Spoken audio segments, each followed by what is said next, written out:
পুরো ক্রিকেট বিশ্ব অপেক্ষা করছিল একটি নামের জন্য, বৈভব সূর্যবংশী।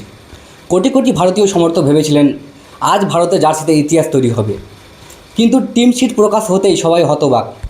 বৈভবের নাম নেই।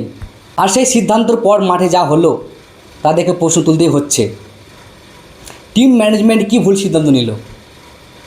বন্ধুরা, আপনাদের সবাইকে স্বাগতম। ভারত বনাম আয়ারল্যান্ডের প্রথম টি-20 ম্যাচে ভারতের শুরুটাই ছিল হতাশাজনক। ম্যাচের আগে সবচেয়ে বড় আলোচনা ছিল বৈভব সূর্যবংশীকে নিয়ে। সোশ্যাল মিডিয়া থেকে শুরু করে ক্রিকেট বিশেষজ্ঞ সবাই চেয়েছিলেন আজ তার আন্তর্জাতিক অভিষেক হোক, কিন্তু অধিনায়ক শ্রেয়াস আইয়ার এবং টিম ম্যানেজমেন্ট তাকে প্লেইং 11-এ রাখল না। এরপর আয়ারল্যান্ড ব্যাটিংয়ে নেমে ভারতের বোলারদের ওপর চাপ তৈরি করে, বিশেষ করে প্রসিদ্ধ কৃষ্ণ 4 ওভারে 57 রান দিয়ে কোনো উইকেট নিতে পারেননি। অন্য বোলাররাও নিয়মিত রান খরচ করেন, ফলে ভারতকে একটি কঠিন লক্ষ্য তাড়া করতে হয়। লক্ষ্য তাড়া করতে নেমে শুরুতে বড় ধাক্কা খায় ভারত। ঈশান কিষান মাত্র 5 বলে 1 রান করে আউট। নতুন অধিনায়ক শ্রেয়াস আইয়ারও সেরকম ইনিংস খেলতে পারেননি। তিনি 7 বলে মাত্র 3 রান করে ডাক আউটে ফিরে গিয়েছেন। সঞ্জু স্যামসনও 4 বলে মাত্র 5 রান করে আউট হন। একটা সময় মনে হচ্ছিল ভারত ম্যাচ থেকে ছিটকে যাবে, কিন্তু এরপরে একাই লড়াই শুরু করে অভিষেক শর্মা। মাত্র 20 বলে 50 রান, 7টি 4, 2টি ছক্কায় একেবারে বিধ্বংসী ব্যাটিং।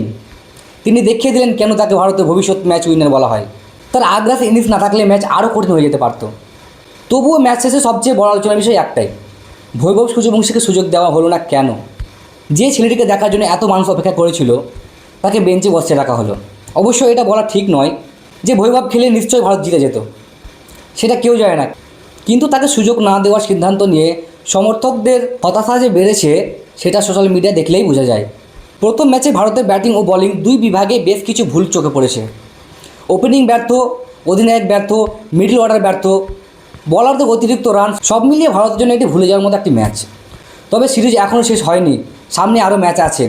আশা করা যায় টিম ম্যানেজমেন্ট নিজেদের ভুল থেকে শিক্ষা নেবে। আর কোটি কোটি ভারতীয় সমর্থকদের মতো আমরাও চাই পরের ম্যাচ বৈভব সূর্যবংশীকে ভারতের জার্সিতে মাঠে দেখতে। শেষে একটা প্রশ্ন রেখে যাচ্ছি, আপনার মতে পরের ম্যাচে কি বৈভব সূর্যবংশীকে সুযোগ দেওয়া উচিত? আর আজকে ম্যাচে ভারতের সবচেয়ে বড় ভুলটা কী ছিল? কমেন্টে অবশ্যই জানাবেন। ভিডিওটি ভালো লাগলে লাইক, কমেন্ট, শেয়ার এবং পেজটিকে ফলো করতে ভুলবেন না।